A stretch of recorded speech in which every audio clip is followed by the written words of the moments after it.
Hello guys, welcome to ஒரு புது video. இந்த வீடியோவில் எந்த காலேஜை பற்றி பார்க்க போகிறோன்னா, Panimalar engineering college. First of all, இந்த காலேஜ் எங்கே லொக்கேட் ஆயிருக்குன்னு பார்த்தீங்கன்னா, சென்னை டு பெங்களூர் ஹைவே பூந்தமல்லியில் தான் இந்த காலேஜ் லொக்கேட் ஆயிருக்கு. இந்த காலேஜை பற்றி கண்டிப்பாக நிறைய பேர் நிறைய நியூஸ் கேட்டிருப்பீங்க. இது ரொம்ப ஸ்ட்ரிக்டான காலேஜ், பாய்ஸ் கேர்ள்ஸ் பேசக்கூடாது, மொபைல் ஃபோன் யூஸ் பண்ணக்கூடாது. ஸோ நிறைய கேட்டிருப்பீங்க. இதெல்லாம் உண்மையா பொய்யா, இந்த காலேஜில் பிளேஸ்மெண்ட்ஸ் எப்படி இருக்குது, எல்லாமே இந்த வீடியோவில் பார்க்கலாம். வாங்க உள்ள போகலாம்.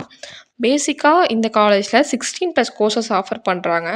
சென்னையில் இருக்க இதுவும் one of the top most college தான். நீங்கள் ஒரு நல்ல கட் ஆஃப் ரேஞ்சில் இருந்தால் தான் இந்த காலேஜ்குள்ளேயும் போக முடியும்.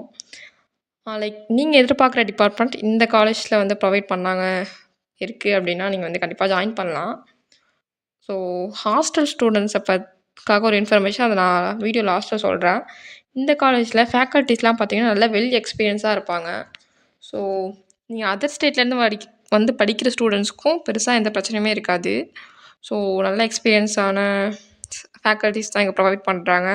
சிக்ஷா பார்த்தீங்கன்னா 5 out of 3.8 ரேட்டிங் வந்துட்டு இந்த பனிமலர் இன்ஜினியரிங் காலேஜுக்கு கொடுக்குறாங்க. ஸோ இது ஒரு நல்ல நம்பர் தான். இந்த காலேஜ் பார்த்தீங்கன்னா இன்ஃப்ராஸ்ட்ரக்சர்லாம் வந்துட்டு நல்லாவே மெயின்டைன் பண்ணுவாங்க. எல்லா காலேஜ்லையும் இருக்க மாதிரி லேப், லைப்ரரி, ஜிம், ஸோ இந்த மாதிரி எல்லாமே வந்து நல்ல மெயின்டைன் பண்ணிட்டு வராங்க. சொல்லப்போனால் இது ஒரு வைஃபை எனபிள்டு கேம்பஸ் ஃபுல்லாக நல்லா வைஃபை கிடைக்கும். பட் என்ன, இது கொஞ்சம் ஸ்ட்ரிக்டான கேம்பஸ். இந்த காலேஜில் ஸ்ட்ரிக்ட்டுன்னு எல்லாருமே சொல்லுவாங்கள்ல, அந்த மாதிரி இந்த காலேஜ் ஐடி கார்டு போடலன்னா பிடிச்சிருவாங்க. ஒர்க் முடிக்கலைன்னா பேரண்ட்ஸ்க்கு கால் பண்ணுவாங்க. பங்க் பண்ணால் பேரண்ட்ஸ் வரணும். கிளாஸில் தூங்கினாலும் பேரண்ட்ஸ் கிட்ட சொல்லிடுவாங்க. ஸோ உங்கள் பேரண்ட்ஸ்க்கும் உங்கள் கிளாஸோட இன்சார்ஜுக்கும் ஒரு நல்ல கனெக்ஷன், ஒரு நல்ல பாண்டிங்கே இருக்கும். ஸோ நீங்கள் வந்துட்டு ஒரு 4 years லைஃப்பை இந்த காலேஜை முடிச்சுட்டு வரீங்க அப்படின்னா, ஒரு நல்ல மிலிட்ரி ஆஃபீஸர் மாதிரி தான் வெளில வருவீங்க. ஸோ இந்த காலேஜில் வந்து கல்ச்சுரல்ஸ்லாம் வைப்பாங்கன்னு பார்த்தீங்கன்னா, கண்டிப்பாக வைக்க மாட்டாங்க கல்ச்சுரல்ஸ்லாம். பட் இன்டர் காலேஜ் காம்படிஷன்ஸ் ஏதாச்சும் வைப்பாங்க. ஸ்போர்ட்ஸாக இருக்கட்டும், சிம்போசியம், இந்த மாதிரி கண்டிப்பாக அந்த காலேஜில் வைப்பாங்க. நீங்கள் வந்துட்டு நான் வெளியூரில் இருக்கேன், நான் ஹாஸ்டல் ஸ்டே பண்ணி படிக்கணும் அப்படின்னா, ஹாஸ்டல்ஸ்லாம் ஓகேவாக இருக்கும். இந்த காலேஜில் ஃபுட்டு செம்மையாக இருக்கும். என்ன தான் ஸ்ட்ரிக்டாக இருந்தாலும், என்ன தான் படிப்பில் கான்சன்ட்ரேட் பண்ணாலும் ஃபுட்டுலாம் வந்து செம்மையாக போடுவாங்க. ஹாஸ்டல்ஸ்லாம் ஓகேவாக இருக்கும். உங்களுக்கு 3க்கு வந்து காலேஜ் க்ளோஸ் ஆகும். நீங்கள் வந்து 4க்குள்ளே ஹாஸ்டல் போய் அட்டெண்டன்ஸ் கொடுக்கணும். அதுக்கும் இல்லைனா பேரண்ட்ஸ்க்கு கால் பண்ணுவாங்க. முக்கியமாக ஹாஸ்டல் ஸ்டூடெண்ட்ஸ்க்கு வந்து 7 to 8 ஆர் 6 to 8 வந்துட்டு ஸ்டடி டைம் இருக்கும்.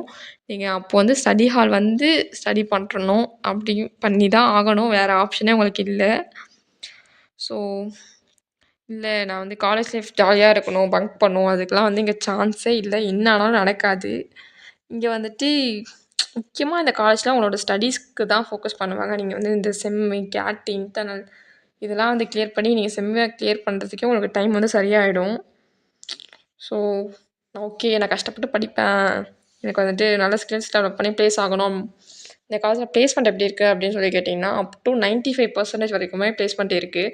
பட் ஐடி வந்து நெக்ஸ்ட்டு 2026 வேணால் மேபி பேலன்ஸ் ஆகலாம். இந்த இயரும் கம்மியாக தான் இருக்குன்னு சொல்கிறாங்க. பட் ஒரு லாஸ்ட் 1 year 2 years பிஃபோர்லாம் பார்த்தீங்கன்னா 95% ஸ்டூடெண்ட்ஸ் வந்து ப்ளேஸ் ஆகிருக்காங்க. மீதி 5%ம் ப்ளேஸ்மெண்ட் கிடைக்காமலாம் இல்லை, ஹையர் ஸ்டடீஸ்க்காக போயிருக்காங்க. ஸோ இந்த காலேஜில் நீங்கள் 6th செம் படிக்கிறப்போவே ப்ளேஸ்மெண்ட் ட்ரைனிங்னு ஒன்று ப்ரொவைட் பண்ணுவாங்க. அந்த ப்ளேஸ்மெண்ட் ட்ரைனிங்கில் communication, aptitude, mock interviews, dressing sense, so A to Z எல்லாமே கவர் பண்ணி உங்களை வந்துட்டு ஒரு வெல் ப்ரிப்பேர்டாக வந்துட்டு ரெடி பண்ணி வச்சுருப்பாங்க. ஒரு நல்ல டாப் கம்பெனிஸும் வந்துட்டு வந்துட்டுருக்காங்க. பட் லாஸ்ட் இயர்லாம் வந்துட்டு ஏடிஎஸ் டிபார்ட்மெண்ட்லேயே வந்துட்டு ஒரு சிலருக்கு ஏடிஎஸ்டி படிக்கிற ஸ்டூடெண்ட்ஸ்க்கே வந்துட்டு ப்ளேஸ்மெண்ட் வரல அப்படின்னு சொல்லிட்டு இருந்தாங்க. ஸோ நீங்கள் பார்த்துக்கோங்க, உங்கள் டிபார்ட்மெண்ட் பார்த்துக்கோங்க. அவங்க ஸ்கில்ஸை டெவலப் பண்ணால் கண்டிப்பாக நீங்கள் எங்கே இருந்தாலும் அவுட் ஆஃப் கேம்பஸில் கூட நீங்கள் வந்துட்டு ப்ளேஸ் ஆக முடியும். ஸோ இந்த காலேஜில் முக்கியமாக பாய்ஸ் கேர்ள்ஸ் பேசவே கூடாது, மொபைல் ஃபோன் அலோவ் பண்ணவே கூடாது. நான் ஹாஸ்டலில் இருக்கேன், நான் எப்படி பேரண்ட்ஸ் கிட்ட பேசுவேன் அந்த மாதிரிலாம் கேட்டிங்க அப்படின்னா, அங்கே அந்த காயின் போட்டு ஃபோன் பேசுவாங்க பார்த்தீங்களா, அந்த மாதிரி தான் நீங்கள் பேசணும். க்யூவில் நின்று தான் பேசுகிற மாதிரி இருக்கும். நீங்கள் வந்துட்டு நான் ஹாஸ்டல் ஸ்டூடெண்ட், நான் எப்படி வந்துட்டு இப்போது லேப்டாப் யூஸ் பண்ணலாமா என்னன்னு தெரில. நீங்கள் வேணால் அங்கே ஹாஸ்டல்லேயே வந்துட்டு உங்களுக்கு சிஸ்டம்ஸ்லாம் ப்ரொவைட் பண்ணியிருப்பாங்க. ஸோ அதில் வந்து நீங்கள் ஸ்கில்ஸ் எல்லாம் டெவலப் பண்ணிக்கலாம். ஸோ இந்த காலேஜ் வந்துட்டு கொஞ்சம் ஸ்ட்ரிக்டான காலேஜ் தான். பட் உங்களுக்கே வந்துட்டு பழகிடும் ஒரு 3rd year 4th yearலலாம். இந்த காலேஜை பற்றி வேறு ஏதாச்சும் டவுட் இருக்குது அப்படின்னா வந்துட்டு கமெண்ட் செக்ஷனில் கேளுங்க. தேங்க்யூ ஃபார் வாட்சிங்.